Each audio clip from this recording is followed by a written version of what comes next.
Bismillahirrahmanirrahim. Assalamualaikum warahmatullahi wabarakatuh. Pemirsa MTA yang budiman, kembali lagi bersama saya Muhammad Dahlan pada program Tafsir Kabir. Yang insya Allah dalam 25 menit ke depan kita akan mengupas sebuah ayat dari Al-Quranul Karim bersama narasumber kita yaitu Bapak Maulana Fazal Muhammad Mubashir.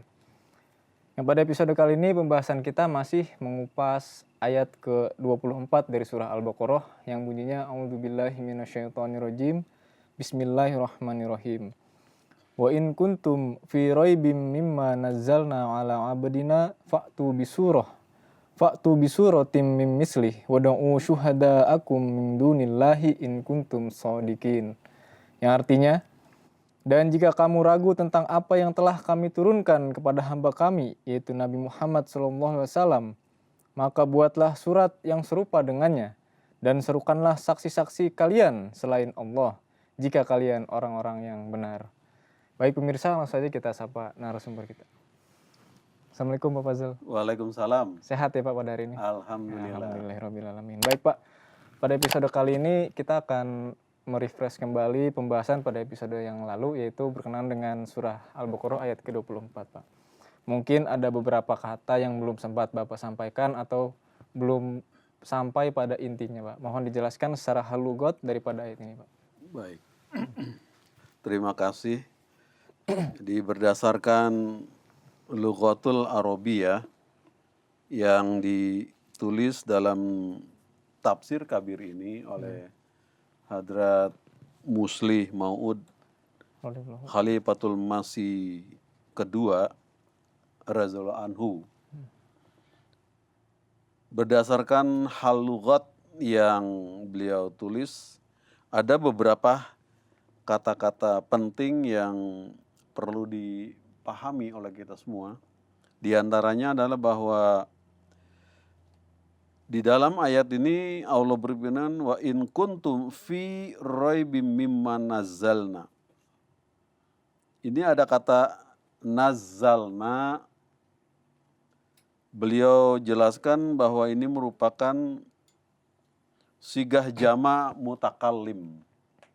Sigah jama mutakallim. Iya, jadi mutakallim itu artinya orang yang berbicara, ada pasangan lawannya antara satu dengan yang lainnya. Nah ini percakapan antara Allah Ta'ala dengan manusia. Seolah-olah dalam kalimat ini di mana Allah menyatakan mimma nazalna. Jadi apa-apa yang kami telah turunkan. Nazalna ini berasal dari kata nazzala, yakni kami telah menurunkan. Apa yang diturunkan? Yaitu Al-Quran Karim. Kepada siapa? Kepada Rasulnya Muhammad Sallallahu Alaihi Wasallam. Nah itu kata pertama yang ditulis beliau di dalam ayat ini. Kepada siapa di kemudian adalah ala abdina. Kepada atau atas hamba kami. Abdun adalah hamba, karena ini ala abdina, kepada hamba kami, yaitu Rasulullah Sallallahu Alaihi Wasallam. Jadi atas hamba kami, hamba yang seluruh usaha, seluruh pekerjaan, seluruh pikiran, seluruh penghidmatan ini oleh hamba yang semacam ini, kepada hamba yang semacam inilah Quran ini diturunkan. Jadi Allah tidak memberikan kepada banyak hambanya manusia dunia, tapi di antara sekian banyak di waktu itu, di zaman itu, Allah telah mengkhususkan untuk turunnya firman Allah Ta'ala, yaitu Al-Quran Karim ini hanya diberikan kepada Rasulnya Muhammad Rasulullah Sallallahu Alaihi Wasallam. Jadi hamba ini adalah orang yang benar-benar menjadi hamba Allah sepenuhnya, menyerahkan diri sendiri menjadi milik Allah. Dan seluruhnya taat kepada Allah dan siap melaksanakan segala hukum-hukum dan perintahnya. Ini berdasarkan aqrabul mawarid, yaitu Aqrab. lughatul arabiyah, yang menjelaskan makna daripada abdina, yaitu seorang hamba Allah Ta'ala. Pilihannya untuk Quran ini diturunkan kepada hamba pilihannya, itu Muhammad Rasulullah Sallallahu Alaihi Wasallam. Banyak manusia di zaman itu, di waktu itu, bahkan juga sebelum kedatangan Rasulullah juga sudah banyak para nabi-nabi Allah Ta'ala berlalu, tapi Quran ini tidak turun kepada mereka karena belum layak, belum waktunya untuk Allah turunkan firman-Nya ini, kalamnya ini yang adalah Quran Karim. Itu hanya khusus diperuntukkan kepada hamba pilihannya yang merupakan mahkota dari semua para nabi, yaitu Muhammad Rasulullah Muhammad Sallallahu Alaihi Wasallam.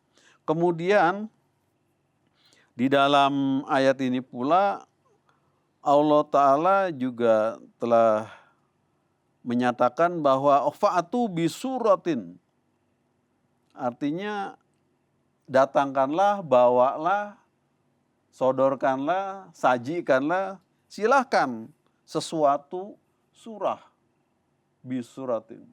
Suatu Jadi, surah yang menyerupai yang Al-Quran menyerupai ini, begitu. Quran ini, karena ini merupakan ayat yang menjelaskan perihal suatu tantangan atau ajakan kepada orang yang menentang Orang yang ayat menentang ini. Al-Quran Karim. Kalau kamu bisa, ayo silakan. Ini kalau kita manusia kayak gitu ya. Iya. Jadi misli seperti apa yang kamu sekarang tolak ini, kayak gitu.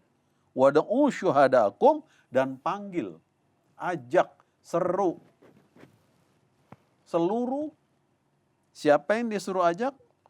Syuhada'akum, para penolong, para pembantu, pemuka-pemuka kamu, pokoknya semua orang yang kamu anggap yang paling menguasai dalam hal masalah ini, silakan panggil untuk membantu kamu, yaitu para kafirin itu yang menentang Quran Karim. Karena Hazrat Rasulullah SAW yakin betul bahwasannya mereka pasti tidak akan sanggup membuat Quran Ya, yang serupa ini, begitu. Ini pasti, karena ini Allah Ta'ala menantang manusia sebagai hambanya siapapun juga dia, baik itu orang beriman maupun orang kafir, atau orang yang berada di tengah-tengah yang pelan-pelan, itu kan hamba Tuhan semua. Dan semua mereka hidup dan mati di tangan Tuhan. Semuanya itu, termasuk segala macam hewan-hewan dan tumbuhan juga Allah yang menciptakan. Jadi kalau Allah berfirman seperti ini, sudah jelas bahwa tak akan ada manusia bisa menandingi. Jadi min dunillahi, kecuali Allah. Ini ayat ini mengatakan, silakan panggil semua pembantu kamu, penolong-penolong kamu, saksi-saksi kamu, para ahli, pemuka-pemuka yang mana kamu anggap bisa menolong, silakan panggil untuk membuat satu surah saja semacam sejenis ini, katanya. Surah tandingan. Jadi nggak banyak-banyak, yang seperti ini saja yang sekarang kamu merasa susah, merasa berat. Min dunillahi, kecuali Tuhan jangan kamu minta. Karena yang mereka tolak juga kan Allah Iya. Ta'ala. Jadi yang mereka tolak kan ini memang Allah Ta'ala sendiri yang punya firman dalam ayat ini. In kuntum sodiqin. Yani kalau memang kamu orang yang benar. Nah, ini tantangan. Jadi di sini ada kata-kata ya seperti nazalna, abdina, suratun, kemudian juga ud'u syuhada'akum. Ini adalah kata-kata yang memang ada dalam ayat ini, di mana dijelaskan bahwa Allah Ta'ala menurunkan firman-Nya ini kepada hamba pilihannya yang akan membawa, menyampaikan firman atau kalam Allah Ta'ala ini kepada manusia. Jadi ini beberapa kata-kata menurut Lughatul Arabiyah, makna dan maksudnya apa sih? Jadi setelah kita, khususnya kaum mukminin, ya orang-orang mukmin, laki perempuan yang telah beriman, ini mengetahui bahwa ini ayat merupakan satu tantangan kepada orang kafir. Jadi beberapa kata-katanya, nazalna, abnina, suratun, mimislihi, ud'u, panggil, asyuhada'akum. Jadi orang-orang yang syuhada di sini adalah jamak atau bentuk banyak daripada syahid. Syahidun yaitu orang hanya satu. Kalau ini syuhada jamaknya daripada syahidun tadi itu. Jadi kalau di sini maksudnya bukan hanya satu orang yang diminta atau dipersilahkan oleh Allah Ta'ala kepada mereka orang kafir itu untuk meminta tolong, untuk mengumpulkan mereka orang-orang kamu. Yang apa? Kata syuhada di sini adalah dari kata syahid orang yang benar-benar menguasai, pakarnya, para ahlinya. para ahlinya.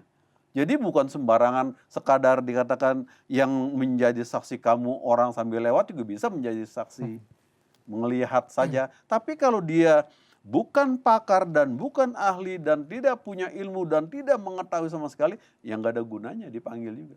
Jadi dimaksud kata syuhada ini adalah orang yang memang betul-betul pakar urusan pekerjaan ini. Silahkan panggil kalau mereka mampu. Ini kan tantangan berat.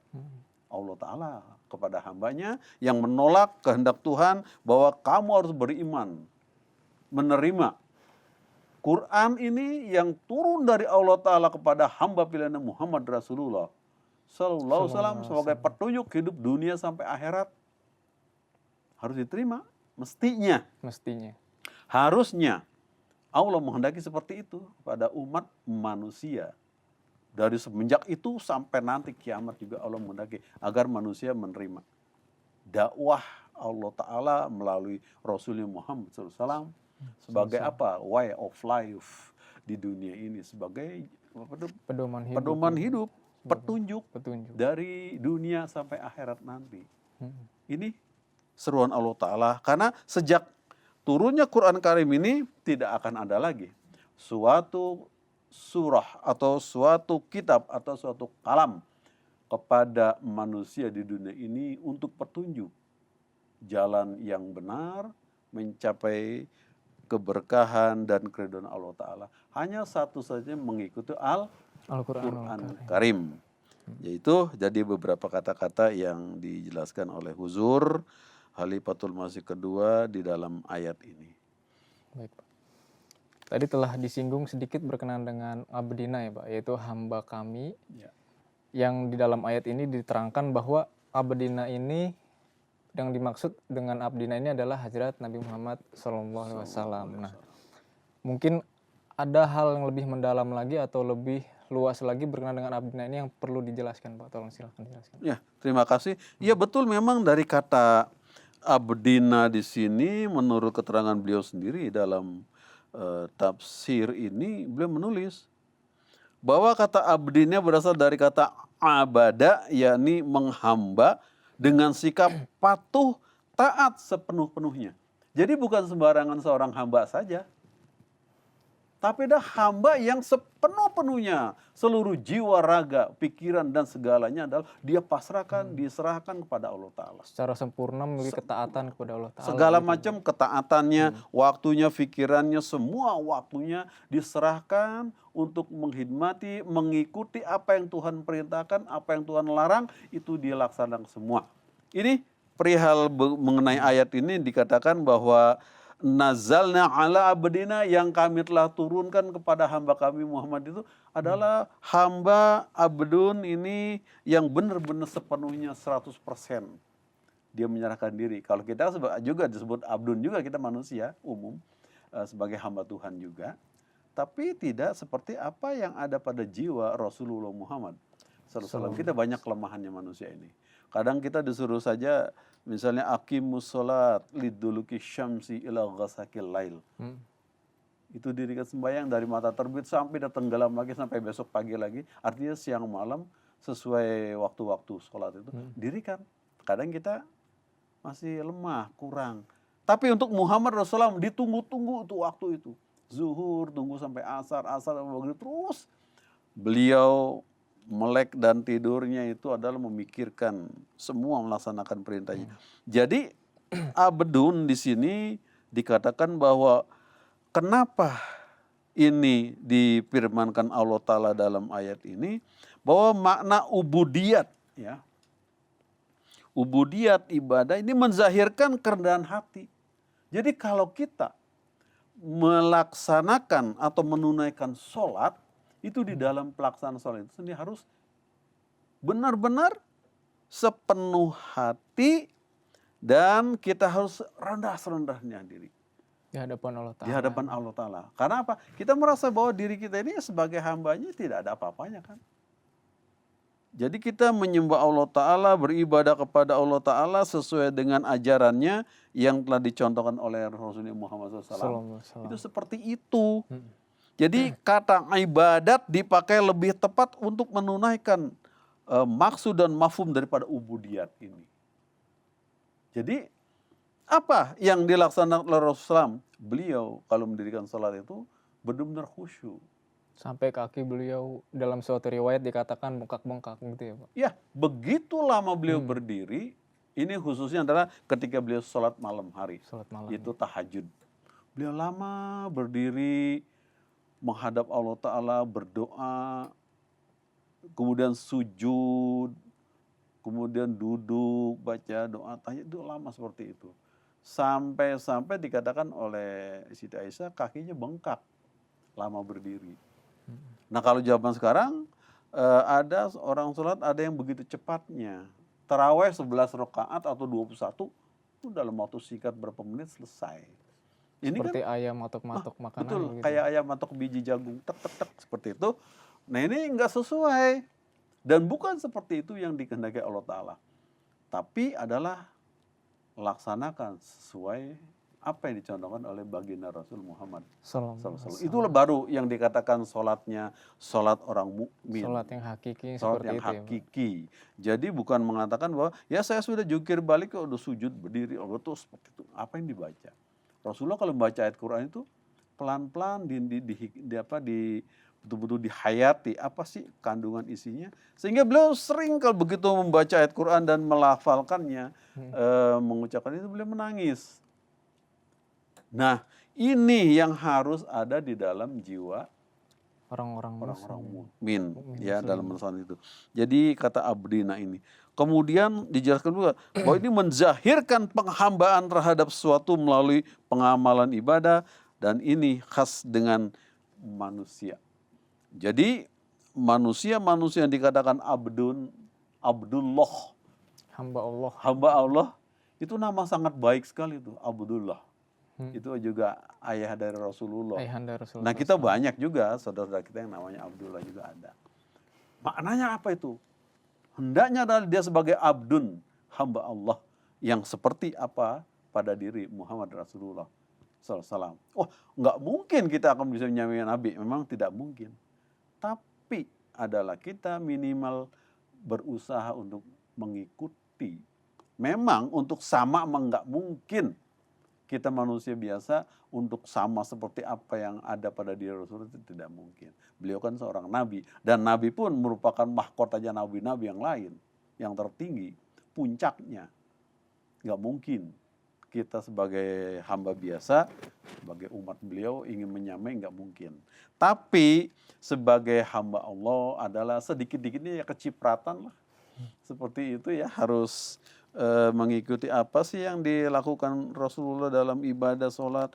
Dan dalam sholatnya ini Rasulullah selalu intinya adalah berdoa. Berdoa meminta kepada Allah Subhanahu wa Ta'ala. Mohon apa yang kita perlukan, apa yang kita inginkan ya itu dalam sholat itulah. Kenapa harus dalam sholat meminta pada Allah Ta'ala? Karena itulah di saatnya seseorang hamba Allah yang paling dekat hubungan dirinya dengan zat Allah Ta'ala. Dia sujud serendah-rendahnya, sama tingginya antara telapak kaki dengan dahinya itu di lantai waktu dia sholat di sajadah. Seperti itu kerendahannya. Nah ini Rasulullah mencontohkan seperti itu. Dan apa yang beliau baca, apa yang beliau amalkan itu adalah sesuai dan persis seperti apa yang Allah ajarkan kepada beliau. Nah ini kata abdun jadi seperti itu. Lalu ada juga kata abdun yang dipakai pada tempat lain dikatakan bahwa ada 4 macam pengertian mengenai abdun ini. Itu hamba. 1, abdun sebagai hamba dari segi syariat yang adalah penyerahan diri. Ini adalah yang juga dipraktekkan dan dicontohkan oleh Rasulullah Sallallahu SAW. alaihi wasallam. Dan kemudian dari segi makna ini dibentuk jamak.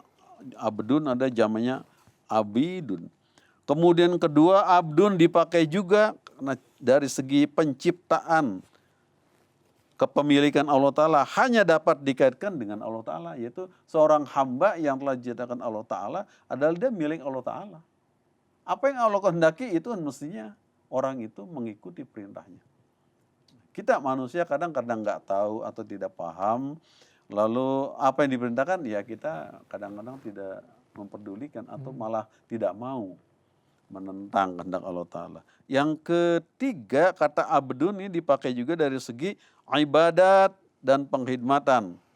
Nah ini juga dibagi dua lagi dari nomor tiga ini adalah bahwa orang yang beribadah semata-mata karena Allah, dari segi makna ini dia sebagai dia katakan ibad. Kemudian ada juga maknanya budak dunia, itu manusia duniawi. Artinya yang diperbudak oleh dunia ada manusia itu. Yang seluruh kehidupannya dia tidak pernah ingat kepada sang pencipta dari dirinya itu. Lupa. Baik itu dia beragama Islam ataupun non-Muslim. Kadang manusia itu lupa, hanya ingat kepada urusan pribadi saja. Sampai siang malam itu lupa dalam urusan masalah agama. Ini yang dikatakan budak dunia. Dia menghamba kepada dunia seutuhnya hidupnya. Sampai dikatakan ketika diperintahkan untuk sholat subuh alasannya masih ngantuk. Nah itu. Ketika diperintahkan untuk sholat zuhur alasannya sedang bekerja. Gitu, itu. Pak. Sholat asar sedang sibuk. Sholat maghrib baru pulang. Jadi emang nggak pernah habis. Dia tidak pernah habis. Jadi selama manusia hidup, kalau dia memang tidak paham dan tidak tahu, maka seperti itu. Ini jangankan orang mukmin, jangankan orang non mukmin, orang non muslim, orang mukmin sendiri pun kadang-kadang banyak seperti itu. Kenapa? Karena tidak tahu, tidak paham. Nah, jadi makna-makna dari kata abdun, abdina ini adalah yang dimaksud abdina di sini dalam ini adalah orang yang spesial. Orang spesial, orang khusus. Orang khusus. Secara khas diterangkan oleh Allah Ta'ala di sini. Muhammad Sallallahu Alaihi Wasallam. Kita sebagai muridnya, sebagai hambanya, sebagai pengikutnya itu bawahan jauh di bawah itu semuanya.